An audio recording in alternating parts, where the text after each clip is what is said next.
Hi, everyone. Welcome to another exciting edition, a comics loving edition, a media loving edition of Words, Images, and Worlds. So glad to be talking with author and creator Dan Goldman. Dan, thank you for joining. Hey, thanks for having me, Jason. Glad to have you. Glad to have you. I will also say Eisner nominated Dan Goldman and Kinjin Storylab as well, which is a wonderful feather in your cap. Thank you. Yeah, it's feels pretty good at the moment. Yeah, yeah, I'm sure. I'm sure making contributions in comics. I know that you've worked in other forms of media, and we're talking about red light properties on this particular episode as well. What made comics the space that you navigated to tell this story? I mean, I've been working in comics for a while, but Red Light Properties actually predates a lot of that. I've been into comics since I was a little kid. I mean, I started reading with comics. I grew my vocabulary reading comics, since probably the age of 5. I think was when I read my first comic book, and it was, of course, like a spark went off. But let me see. For this particular series, I think when I first came up with the idea and the characters of for Red Light Properties, I had no plans whatsoever to draw them, to draw those comics. That was not part of the plan. I was just going to write it, and my dream artist at the time was Guy Davis. But of course, I'd done nothing, so why would Guy Davis work with me? But that was who I saw in my head, probably because I was a big fan of his work on Sandman Mystery Theater back when I was reading when I was in college. Anyway, so somewhere in there, I had been doing some self publishing. I had a small press with my brother Stephen, and we put out a couple of comics and a graphic novel back in like 2003, 2004, and I had written the first like kind of draft of Red Light Properties in 2001. And originally, the story took place in New York City, where I was living. And I, uh, I went down to Miami like after the kind of 9/11 and the dust settled in New York. I went down to visit my mom. She was, of course, terrified about the terrorists and everything. And so I went down to Miami to see her and was driving around with her. And it was like, oh, no, this is where it takes place. It always took place here. I just had to kind of come down and vibe off it again. Um, why comics though? And why? So I was always writing. Um, after, so let me jump back. So somewhere in that summer before I went down to Miami, I was working nights as a graphic designer at a bank. It was a temp job, really kind of like long-term temp job, permalancer they called it. And I was working on logos, designing and recreating logos for bank deals. It's gross, super gross. And I was doing that in a vector drawing program, specifically Corel Draw. And I begged and begged, and they let me. They got me a copy of Adobe Illustrator because I knew I wanted to learn that. And I went during the afternoons before work. I caught a screening of Richard Linklater's Waking Life, which is an animation where he shot an indie film on digital video and had different animators come in and rotoscope every frame of the film and turned it into an animated movie. And that was not the first time. I mean, the technique actually goes back to Walt Disney days, early Walt Disney, in fact. Snow White is the first feature film with rotoscoping in it, which was in like the early 40s, I believe. Don't quote me on that. And anyway, I was watching that, and my jaw was just like in my lap. And I was like, this, but for comics. Like, I'm doing this with logos already. Let me shoot some photos and let me sit down with a Wacom tablet and Corel Draw and later Illustrator and see what I can do.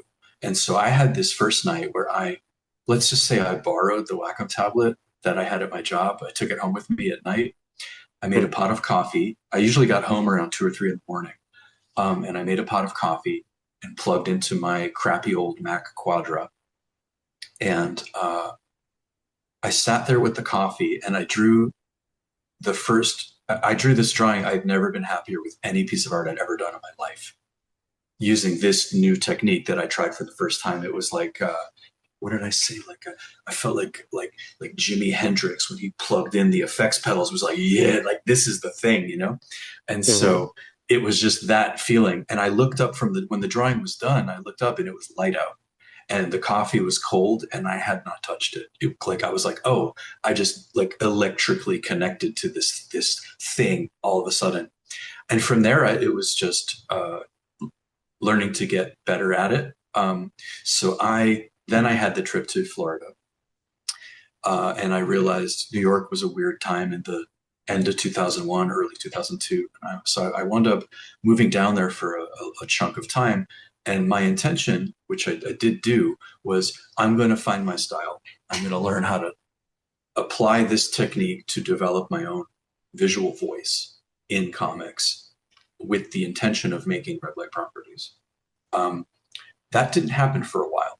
But what did happen was by the time I moved back to New York about a year and a half later, because I couldn't make a living in Florida because Florida, um, I I had a style, but I wasn't making comics, and so that led to me getting involved in um, like the web comics community that was happening on LiveJournal at the time.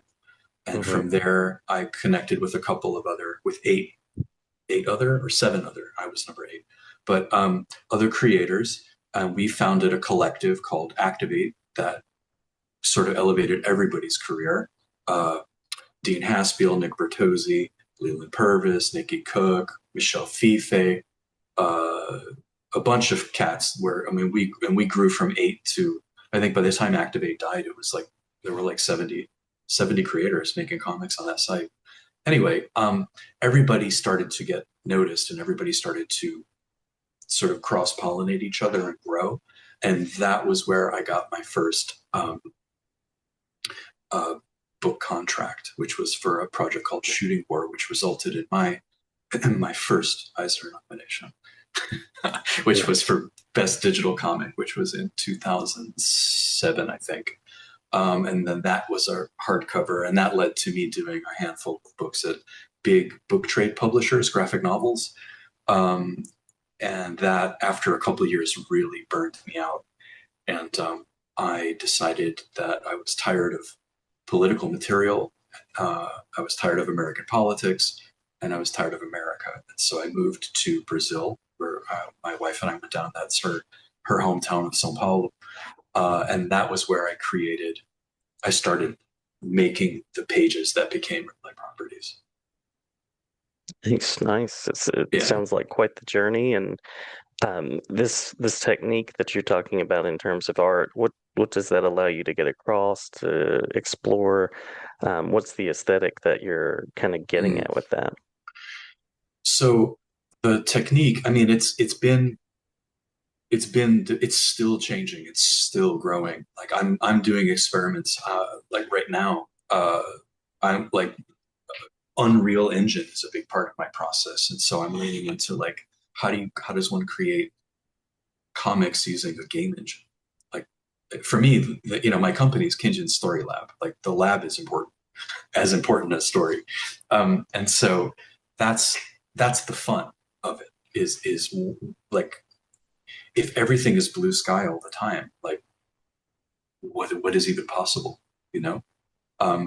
And I think that's what keeps it interesting. I got into a lot of heated arguments in bars over the years with cartoonist friends because for me, I was 11, I think, the first time I set foot in a comic book store. That was the first time that I knew that existed. I was more of a newsstand at 7-Eleven or at the supermarket comic reader or bags of mildewy old comics at at a flea market that I would pick up. Like that's how I got comics. That's how I where I knew that they were available. And then I went into a comic book store for the first time, and that was like 1985. And I can tell you, like uh, Simonson's Thor 337 was on the wall behind the counter Hmm. as like a hot new issue. And but I remember what killed me was the Bill Sienkiewicz's cover paintings for the first couple of Transformers issues, the original Marvel miniseries, and I was like, painted comics, like I've never seen that before, and that it ruined me. Like to me, it was like I can't. I mean, I love the craft, sure, but it's also not how I work. So for me to, I mean, I love and appreciate ink and that kind of cartooning, but like it doesn't blast me off into space the way painted stuff does. So like for me, like let me see some Cabbage, let me see uh Jamie Hewlett, let me see. I think Martin Simmons is doing great work right now. I think people that have painterly approaches to color, uh Mhm. like I'm gonna name check Ron Wimberly, amazing, amazing Yeah. mind working with color. So that kind of stuff is, and I also, I don't paint. My work is kind of like a mix of drawing and collaging and 3D elements. Sort of in the world of game design, they say you like you kit bash, like you're taking different things and you sort of. And for me, like I was kit bashing before I knew that term. What's interesting about that is it's, to me, every page is problem solving. Like and it's kind of punk. Like what's around me that I can use to sell this moment and Mhm. to make it immersive. And like and as far as I'm concerned, anything is fair game. So when I hear people that are like very purist about what comics or what cartooning is supposed to be like, I think that's just like limited. It's just limited thinking. I appreciate all of it, but I think like open your mind. I think that there's. I mean, the comics is a language. It's not a style. Mhm. So like if I can, I mean, I'm not I'm not gonna like stump for AI because I think it's lazy and shitty. But for people to say it's evil and it isn't art, like I'm not pro that, but I think like if somebody made a comic using that technology, which I do not, but if somebody did, and you sat down and read that book and forgot what room you were in or forgot what world you were in, like that sounds like a comic to me. And I think that there's Mhm. a real argument for, you know, what is a comic? How does it work? Like what's the function? I don't think it matters how it's created as much as it matters what it can do. How can it transport you, and how can it tell a story? And I think that language, no matter where the images come from, that's like the proof in the pudding, right? Anyway, I'm ranting. I've had a lot of caffeine. Let me take a pause here. Do you have any thoughts about what I said? Yeah, I think, the idea of if something is a comic or not, like I think there is something, like you said, there's a language to it. So that idea of being a comic and carrying through, absolutely, I think that's part of what makes it such a unique medium. And as you said, you can tell any kind of story in comics. It's a language, and so we have all of these materials at our fingertips. Um, I too am a fan of the painted work. I picked up an issue of Phantom of the Opera as a Mm, painted comic this past week, yeah. and beautiful stuff, beautiful stuff, and the kind of like genre work that you want to do. I think the artistic materials lend themselves in different ways. There's a science fiction aspect to red light property, so curious about some of the parts of stories that pull you in and kind of attract you to telling a particular kind of story. Um, you're the first person to say science fiction in relation to red light properties. Could you expand on what you mean? Sure. So like there's the reality of it, but then there's more than that. There's kind of like the beyond the natural, beyond the real. Mm, And I think that kind of taps into some of the materials that you use and mm. the approach that you use too. Yeah, yeah, definitely. And that, yeah, I think like when I read my first like magical realist literature. And I would say maybe around the same time, or maybe because of reading early Gilberto Hernandez and Love and Rockets and Mm. hearing how he was doing magical realism, and I was like, what does magical realism mean? Because I was 14, so I started to. So I found someone. I asked around because we didn't have the internet back then, um, and I found Gabriel Garcia Marquez and read Mm. like Love in the Time of Cholera, and and kind of experiencing like emotionally that kind of storytelling stuck with me a lot, and it was far more interesting than just literal storytelling. And so with comics, magical realism is like deeply visual, and the way that you choose to pull what you choose to pull the reader through, uh, it doesn't have to be cinematic as much as it can be, you know, assigning life to objects, and like motion to a spirit or a thought. And so it's very, it can be very non-literal in very pleasing ways, and like the digital techniques that I use to make comics lends themselves to that very easily, very nicely. Yeah, yeah.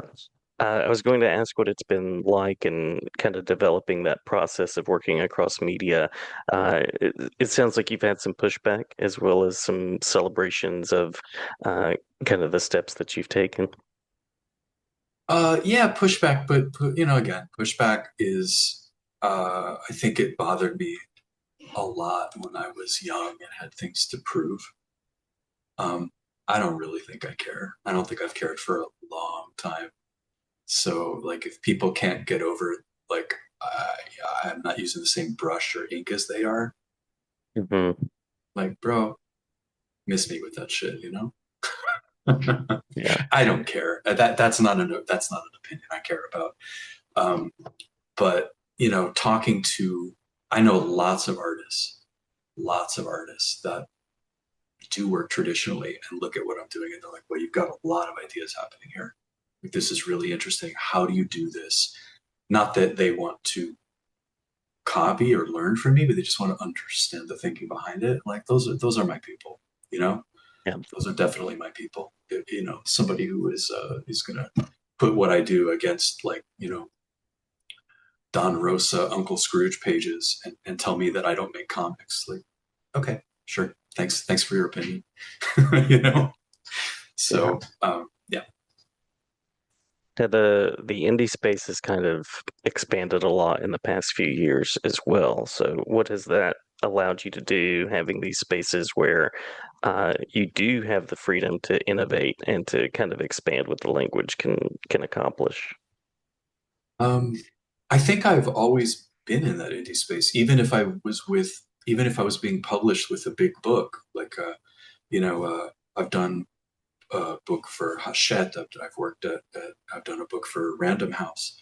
Um, even I think I've always been, regardless of what, like, how big the platform is or how small the platform is. Um, I'm always coming at it from a kind of internet, you know, kind of DIY perspective. Uh, I've always done that, and so it's really interesting to be a publisher now for the last like 18 months. Um, Feels like full flower of that idea, because or for a variety of reasons that we could talk about, of course. But for me, I think that my heart has always been independent and always been uh, experimenting with possibility, and I've never been in that sort of superhero sci-fi, you know, robot chicks kind of pipeline of what comics were, and the fact that like the last 20 years of indie comics has completely changed the landscape and absorbed, like, sort of like the genre-less opening up of, like, the influence that has come through manga and anime and European comics. uh, there is so much more possible than when I started out, that it just, I know a lot of people that came up in Marvel and DC that feel threatened when they go to conventions because they feel like they don't fit into that landscape. And for me, it's like, oh, like the younger generation of my people are here and they're everywhere. Like it's super exciting. I love it. I absolutely love it. My favorite shows are are indie shows where I see weird things I've never picked up before. And that happens to me not just not just in the States, but like when I'm overseas and I'm traveling and I'm doing, I'm at bookstores or I'm at comic events or stuff. I always collect things that I didn't think were possible and bring them back to my studio to figure out what I can do, what I can play with, because that's sort of the point, you know? Mhm. Yeah. What's your vision for Kinjin, and where would you kind of like to go next? Um, so my vision for Kinjin is I think I think genre as an aesthetic is boring. I think genres are meant to be broken. Those are just like boxes for marketing. Um, so I'm always interested in big ideas and big ideas that can braid and twist and break existing genres. So, like for example, Red Light Properties is a paranormal horror comic, but it's also very much like a family story. It's a dramedy. I think it's very funny. I also think it's very sad, and I also think it's very satirical. And all of these things make it a little more complicated to sell to a consumer or to a market. But that's a consumer and a market that's trained on oversimplified, more generic product, and that sucks. And I think that affects culture negatively. It affects cultural literacy negatively. So the question, like, what is my vision for Kinjin is genre breaking, mature work, design forward, beautiful physical objects, and every project has something to say. So all of those things that I've always been are into this. This is like Kinjin for me is I just turned 52. Like let's like the clock is ticking. Let's like we're in full flower mode. Like this is this is what I'm doing. This is where I have arrived at from everything I've been through before. Um, and I absolutely love it. So I said like we're working. I have a small team of animators who are all really brilliant, and together we're learning about new processes to make comics, and we're using technology like Unreal Engine that is scalable from comics into animation into video games. So to me, all of these things are one thing. And so my vision for Kinjin is to be releasing gorgeous books, beautiful animation, and uh, just cutting edge work. I'd love to make video games. I'd love to do all of these things, and so that is our roadmap right now contains all of that. There will be more red light properties. I am working on new red light properties right now, both for the newsletter, which is all the new work that comes through Kinjin is serialized via our newsletter, but also we'll be publishing in more of a manga-like format, individual stories that are like done in one. I'm calling them singles, like hit singles, Mhm. and then those singles will be collected into the next second season hardcover for Red Light Properties, which will sit perfectly next to the first season. Um, and then I've got other projects as well that are cooking. I have another graphic novel um, that I'm not ready to talk about too much yet, but is going to be I think is going to be very interesting to a lot of people, and very different aesthetically from what Red Light Properties is. So there's a lot of room to move. I want to publish prose books. I've been writing on my newsletter. I've been writing for the last 3 years, loads of short stories and serializing. I've serialized two novellas there already. I'd love to put out prose books as well. And yeah, for me again. It's just about possibility and having a space where I can create the creative work, and then I can design the objects of that work and put them out into the world. Like that's just a joy. Cool, cool. And as a publisher, you now get to sort of invite other people into that landscape and uh, consume what's out there, but then also kind of share it. So that's a very cool step as you're in this flowering period, which I think sounds lovely. Thank you. Yeah, I would like to publish other people's work as well. That's something that we're talking about a lot internally. I have my eye on a couple of creators. Haven't approached anybody yet, but I like the first person I do want to. I know exactly who they are. And stay tuned for that. Oh, absolutely. Where can we go to get the newsletter, to follow along, and to see what you're creating? I'm so happy you asked. You can sign up for the newsletter for free at the Kinjin Storylab website, which is Kinjin, KINJIN.co. Again, it's free to sign up, and I'm going to be publishing some comics tomorrow. So Nice. get on there. There's already one complete Red Light Properties season 2 story, and we're in the middle of another now. And then I will be announcing all of our printed stuff and everything that's coming out. There's also audio versions of some of the stories that are available via podcast. And yeah, lots more to come. Where can you buy Red Light Properties though? I would send you to redlightproperties.com, and there are buttons that will tell you and that will take you to our store, but it will also give you all the information you need about the book. When I say a Red Light Properties, of course I mean Unfinished Business, which is our season 1 hardcover that has been nominated for the Eisner Award for design.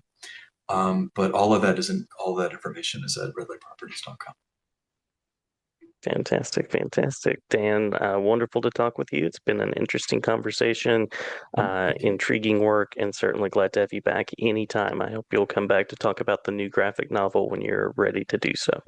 Excellent. Thank you very much. I'd love to.